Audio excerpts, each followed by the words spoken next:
welcome to the famous In-N-Out Burger here at Los Angeles International Airport. Today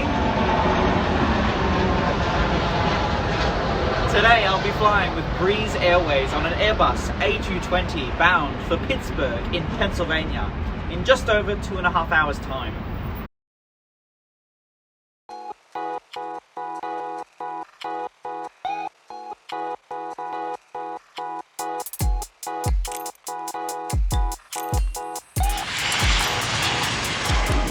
What an incredible place to plane spot. I sat at that In-N-Out Burger for nearly 4 hours just watching the planes coming and going off of runway 24 left. Funnily enough, I actually counted how many flights arrived and departed between 8:30 and 9:30 a.m. I counted 44 aircraft movements, 23 departures and 21 arrivals, the most notable being the arrival of Air Premier's 787 service from Seoul. Today was a massive tick to one of my aviation bucket list items. Making my way back to the airport was fairly straightforward, following the pathway.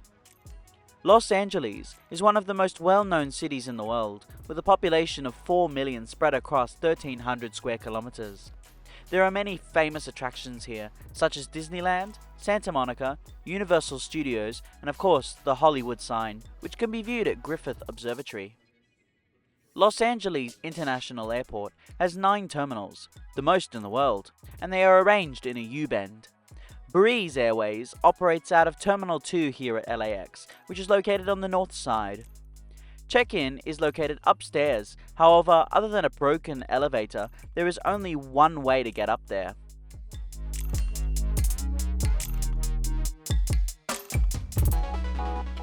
Breeze Airways check-in is located up to the far left-hand side of the building, next door to Allegiant and Lynx Air.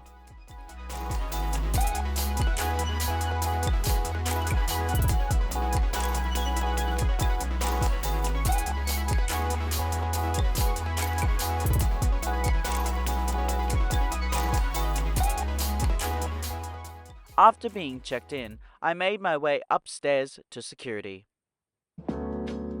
If you've never flown in the US before, TSA is the US's version of security, which is much more intense than what I'm used to back home.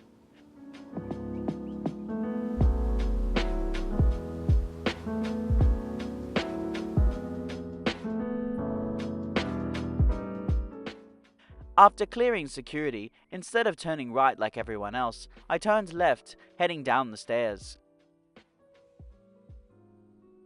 You see, the physical Breeze flight doesn't actually depart from this building, but rather a satellite building adjacent to the main Tom Bradley terminal. To get there, all passengers must be shuttled to the building by bus. This gives plane spotters like myself a very rare opportunity to see foreign aircraft right up and close.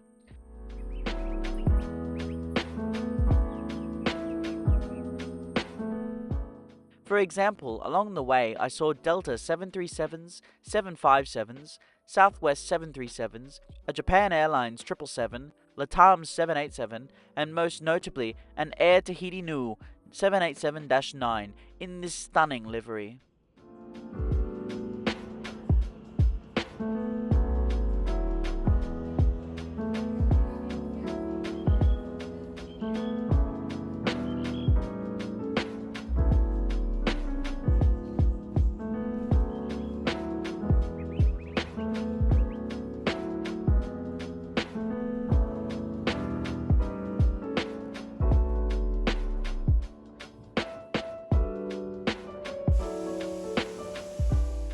Once arriving at the building, I made my way upstairs to the departures hall.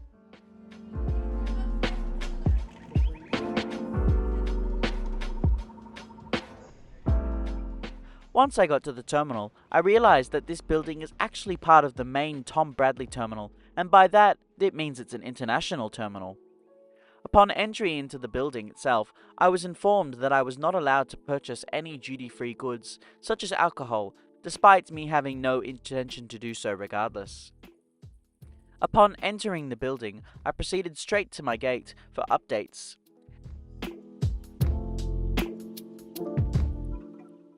Seeing none, I returned to the food court to grab some lunch.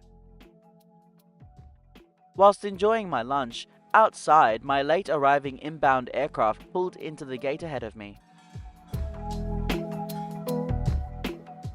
which is a 5-month-old Airbus A220-300 registered as November 221 Bravo Zulu. She rolled off the assembly line in Montreal, Canada, and was painted in Breeze's stunning blue livery, being delivered brand new in May 2023, not that long ago. Eventually, the pre-boarding call was made, and I proceeded to my gate.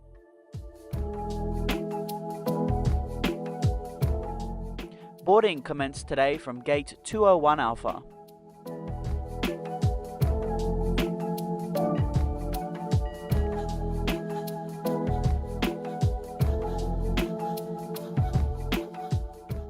Breeze's A220s are in a 2-class configuration, with 3 rows of first class arranged in a 2-2 layout, and 25 rows of economy arranged in a 2-3 layout, bringing a grand total seats of 137.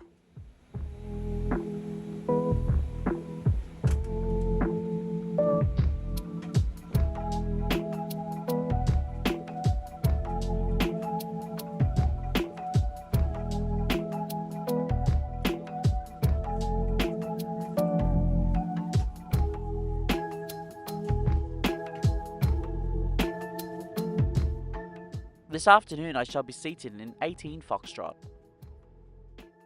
The economy class seat has 30 inches of pitch and 18 inches of width. There is a standard tray table that folds down and extends.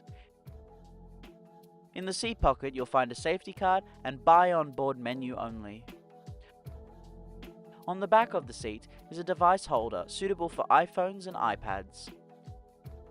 Besides this is a USB port. Above are individual air vents, reading lights and flight attendant call button. One good thing about the seats, despite being extremely thin, is that the headrests have a wide range of movement, including up and down. Good afternoon and welcome aboard Breeze Airways. Our flight crew today is Captain Lottie and First Officer Jose.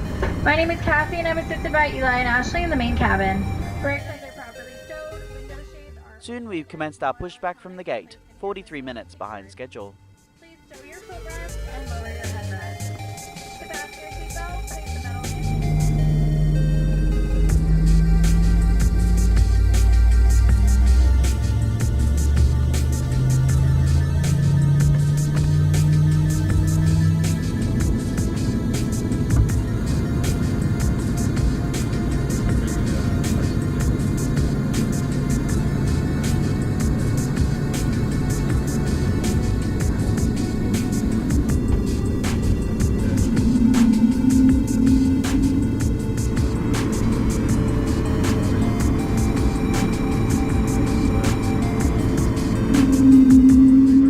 Taxied to runway 25 right via Kilo 2, Kilo, Bravo and Bravo 1. Now please enjoy this unedited takeoff.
After takeoff, we turned left over Santa Monica Bay and setting a northwesterly course towards Pittsburgh.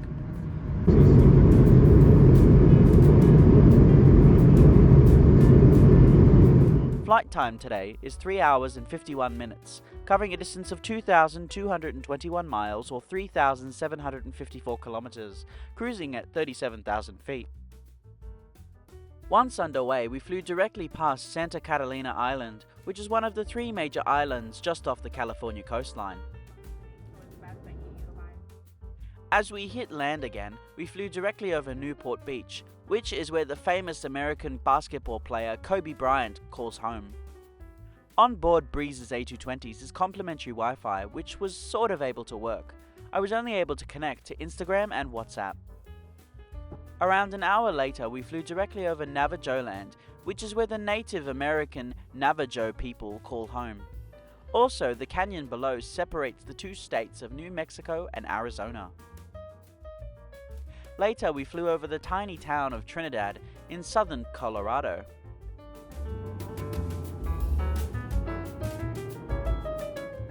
Unfortunately, I was unable to purchase anything off the menu.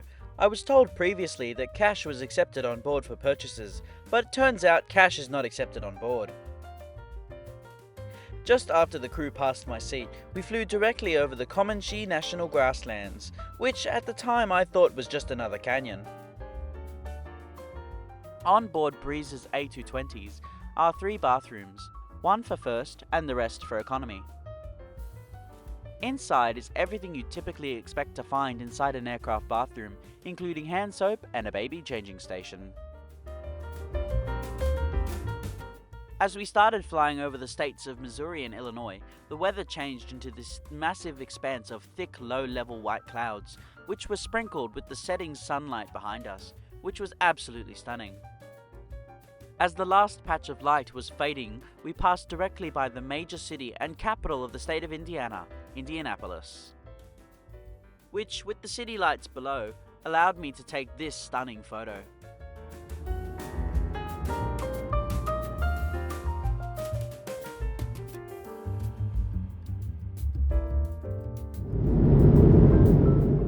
Soon we commenced our descent into Pittsburgh.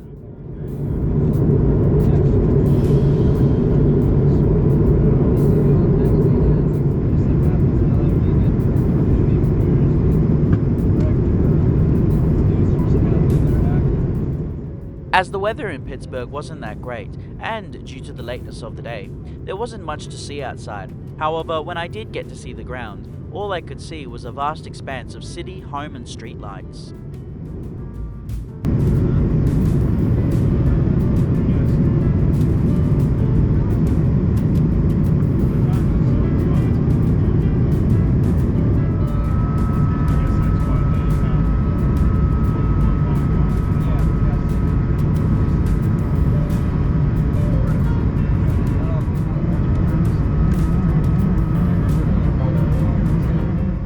Now please enjoy this unedited landing.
After landing, we taxied back to the terminal via Bravo 7, Bravo and Charlie 4.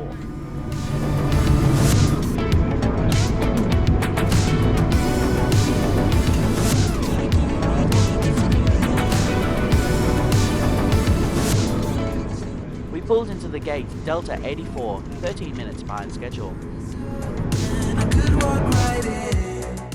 Stepping off the aircraft with no crew members available, I thanked the pilots before continuing inside to the terminal building. In my findings, Breeze has a wide variety of routes, however they fly at random times to random destinations, for example Santa Ana, California to Grand Junction, Colorado, or San Francisco to Richmond, Virginia. However, in saying that, it is a good thing too, as it allows smaller cities to be connected with other smaller cities, enabling the much better point-to-point model, rather than the old-fashioned hub-and-spoke model. Breeze has 3 fare classes for their flights on the A220, Nicest, Nicer and Nice. Nicest is a first-class recliner seat that comes with all the perks that a business class would. Nicer, which is basically economy with extra legroom, like Virgin Australia's Economy X.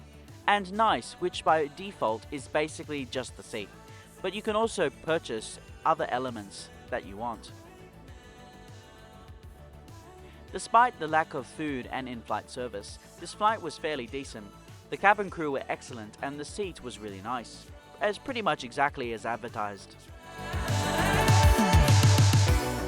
A few things to note on Breeze's service is that they do not accept cash for the in-flight purchases, which I found out the hard way when I attempted to purchase a snack.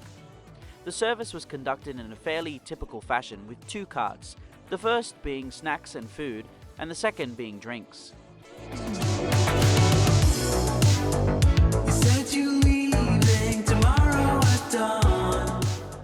The situation at LAX is where the unevenness of Breeze showed its ugly head.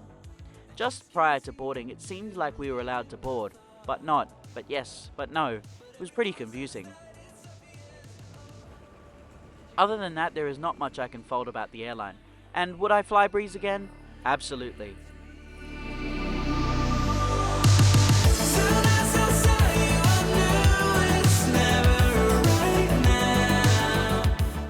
Thank you so much for watching this video. I hope you enjoyed it. Please like, comment, and subscribe. Make sure to check out my other videos and don't forget to push that notification bell if you enjoy my content. And I hope to see you again in the next one. See you later!